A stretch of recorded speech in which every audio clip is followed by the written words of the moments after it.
اسلام آباد کی طرف لانگ مارچ کرنے، اور ہو سکتا ہے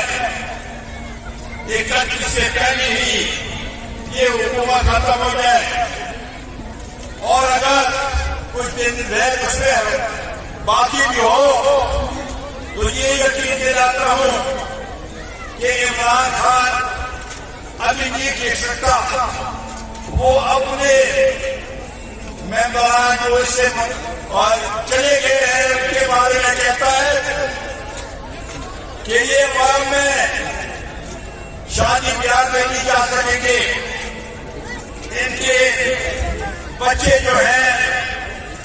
وہ ان کو کوئی رشتہ نہیں دے گا۔ میں یہ کہنا چاہتا ہوں کہ جو لوگ گئے ہیں اس سے، وہ تو پہلے سے ہی چیخ رہے تھے کہ خان صاحب آپ نے جو مہنگائی اس عوام پہ جو مہنگائی کا طوفان لے کے آئے ہیں، آپ نے جو بے روزگاری کے جو سلسلہ شروع کیا ہے، ہم اپنے علاقوں میں نہیں جا سکتے۔ میں یہ سمجھتا ہوں کہ جو اس کے پاس ابھی لوگ ہیں، جو ایم ایل اے اس کے پاس ہے، وہ اپنے علاقوں میں جانے کے بجائے نہیں جا سکتے۔ اپنے علاقوں میں یہ لوگ جو اب اس کے ساتھ کھڑے ہیں، ہم سمجھتے ہیں کہ پی ڈی ایم کے پلیٹ فارم پہ اس ملک میں آئین کی پاسداری ہوگی۔ آج یہ آئین توڑ رہا ہے، آئین کی خلاف ورزی کر رہا ہے، اس کا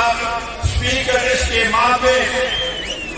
آئین کی خلاف ورزی کر رہا ہے، قانون کی خلاف ورزی کر رہا ہے، الیکشن کے قوانین کی خلاف ورزی کر رہا ہے۔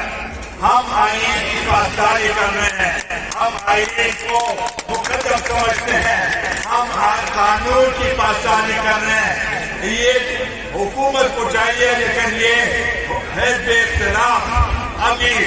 عوام کی طاقت کے ذریعے ہم جو کچھ بھی کر رہے ہیں، یہ آئینی طریقہ ہے، کوئی غیر آئینی طریقہ نہیں ہے۔